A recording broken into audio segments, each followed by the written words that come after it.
Mission Impossible Dead Reckoning Part 1 early reaction. Let me just say this. We've dealt with our modern Hollywood destroying our heroes, and this seems to be something Hollywood is interested in. That does not happen in this film.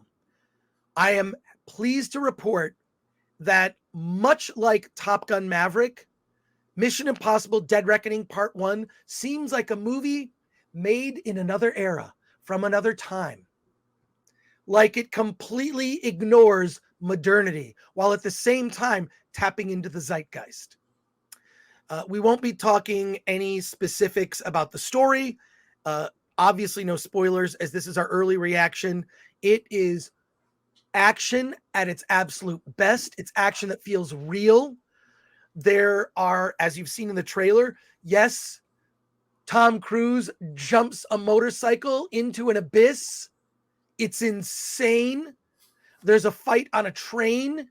There is a chase scene with cars in the middle of Italy that is just everything that happens, it one-ups itself.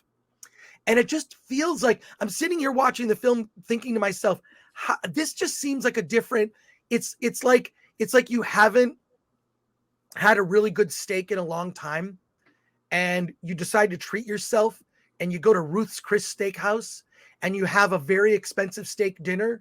And that's what this is as a film. It's epic over the top action sequences. It's a story. Some of the stuff, I have some minor complaints about the film, but we'll talk about it when we do our full review. So I'm not going to tell you it's perfect, but this will be big, I believe, in the same way that Top Gun Maverick was, simply because it just ignores a lot of the tropes that Hollywood is trying to push. That chase scene in Italy with it's just, it's amazing. And the woman who she plays Mantis in Guardians. The actress's name is Pom Klementieff. Klementieff. She is amazing. She's one of the heavies. She's a villain, an assassin, and she's so good. She's so good. And Haley Atwell, great. Oh. She's so great in it. Like she's kind of at odds with Tom Cruise in it. Ethan. Yeah, what they do with her character is brilliant. And the other thing is, I'll say this is just a little bit about it, which is from the trailer. You hear this speech that the director of the MI, organization gives the speech. It's the villain in this is an AI. And I will say that the movie does not end on a cliffhanger, but the main task is not accomplished. So to its credit, what I really feel good about is the movie doesn't end on a cliffhanger in the way that Spider-Verse did or other films have. It ends and there's still the threat out there, and it's in the zeitgeist. What I love about it, and they talk about this in the trailer, is that you can't even trust information out there. You can't trust, and if they want to destroy someone's life, they could just destroy someone's life like that, all with fake news. So it really is like in the zeitgeist of like, do we trust information anymore? What's going on? Is this fake news, so to speak?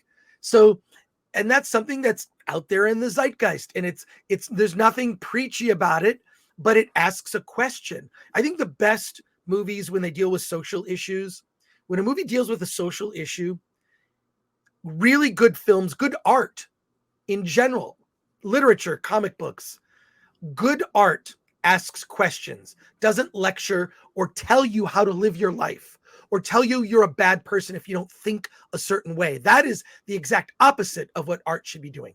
Art and even a big movie, a big spectacle, tentpole blockbuster movie like Mission Impossible Dead Reckoning Part 1 should ask questions and entertain. And this movie does it like to an amazing level. I'll say this, I didn't like it as much as I like Top Gun Maverick, but the action sequences here just are top notch. Alan, what's your early reaction to Mission Impossible: Dead Reckoning Part 1? Absolutely. Yeah, absolutely. This is just the continuation of the, I would say starting with Ghost Protocol.